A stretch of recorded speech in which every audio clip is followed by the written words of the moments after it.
The Future of Love by Daphne Rose Kingma. Chapter 1. A Renaissance of Love. Love is a mighty power. It is light. It is the energy of life. It brings us into life and sustains us while we live and breathe. Love is an energy, not a substance. It is essence, not matter. You can't contain it. You can't put it in a box, but you can feel it, taste it, and know it.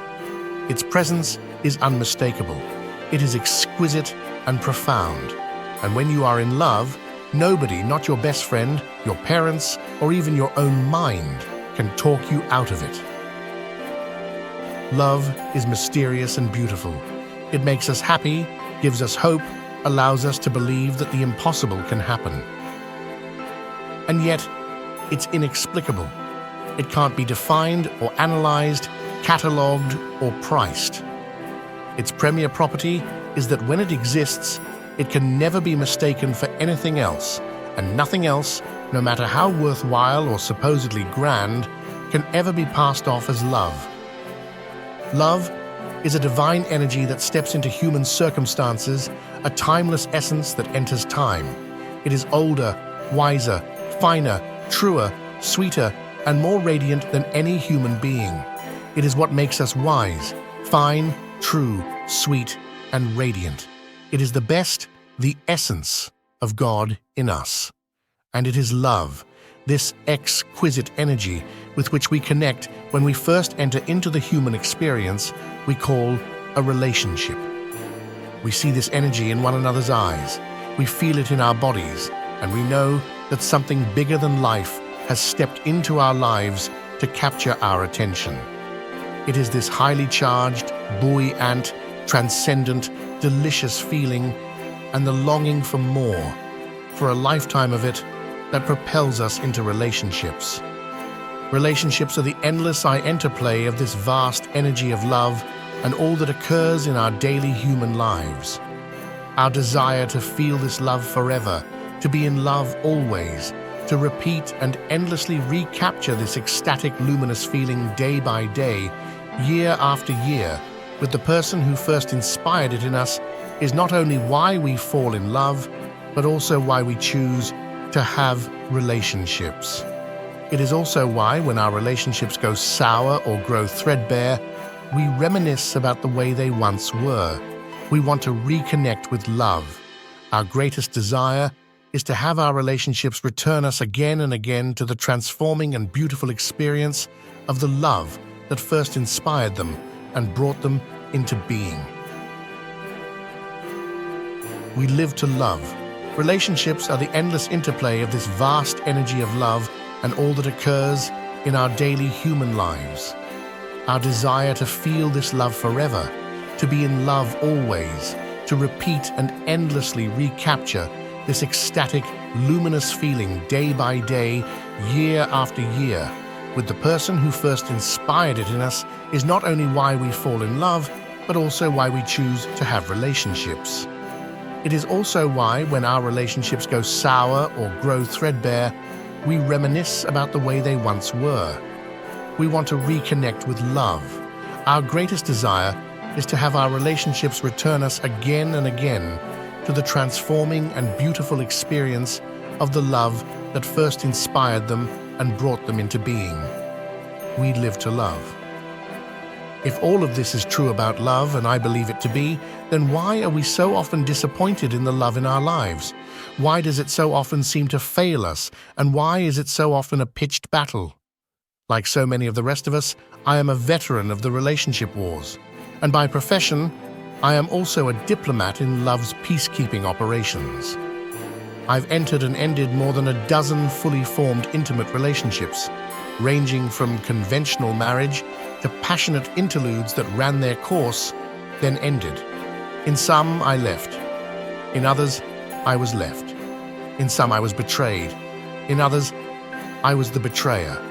A few ended in anger, many more ended by creating the portal to a new and deeper connection, allowing the love that had infused them to become even more profound after the relationship's so-called demise. I've written more than half a dozen books about relationships from the point of view that an intimate relationship is the ultimate container of love in the human experience. As I wrote these books about the traditional forms of relationship, urging people toward the enchantments of romance and the fulfillments of marriage, I watched as my own relationships broke the rules of convention and assumed surprising and extraordinary forms. At first, I thought this was just me, but then I realized that everyone I was counseling was also living in relationships that were in conflict with their own definitions of what a relationship should be. Their relationships, too, were turning somersaults and taking on forms that shocked them, and the very strangeness of all this change was sowing a sense of confusion and disaster. In fact, these startling new relationships, which conventional minds might call aberrant, are actually Roman candles, lighting the way to a world of new possibility. Something wonderful is happening in all this chaos, but nobody knows what it is. Everybody in this position is thinking other people have real relationships. What's the matter with me? There's nothing the matter with any of us, but there is a grand transformation afoot. A mysterious energy seems to be quietly taking over, and things, we may say, just aren't the way they used to be. When we say this, we're not like our grandmothers, crotchety in their rocking chairs, lamenting the passing of the past. A new world, a new way of being, is being born in our midst. We can feel it.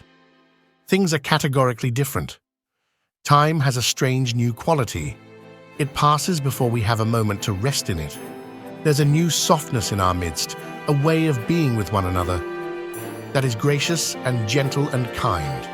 There is also a beautiful, strangely infiltrating awareness, a mystic pulse of connection that seems to be gathering us together. Love is trying to find us, and in the process, all the forms are changing. Our whole world of relationships is in an uproar. Love is the wrecking ball that is pulverizing every relationship of record that isn't wide enough or brave enough to let real love in.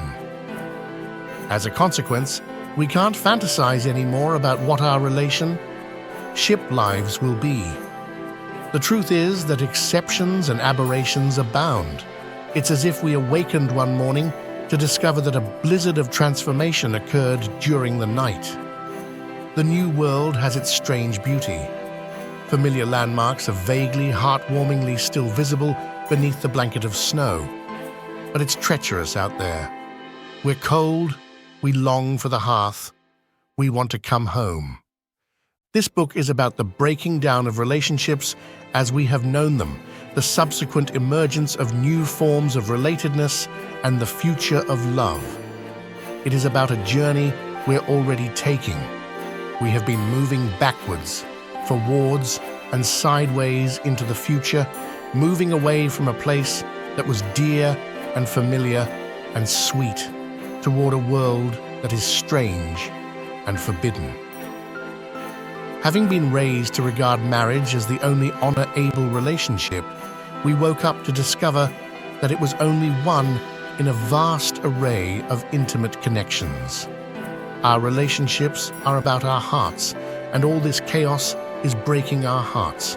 We don't know whether to go along with all this transformation or resist it, whether to think of it as some kind of progress or to dig in our heels, praying for a reprieve from all this harrowing evolution. The truth is, we have all come from love, but our relationships have often been a detour from love. I believe that we were all together once as a single, vast, pulsating, luminous consciousness that was divided bit by bit, person by person, into the tiny, shining fragments that are our individual souls. Love is the river, each human being a droplet of water, and together, in spite of our fears and resistance, we are returning to love, melting and flowing toward home. We're all looking for more love. It's that simple. In the end, nothing else really matters to us. In the beginning and in the middle, we're concerned with the forms of our relationships, what they look like, what our parents think of them, how they stack up in the eyes of the world, and whether we're getting our share of the goodies, sexually, emotionally and financially.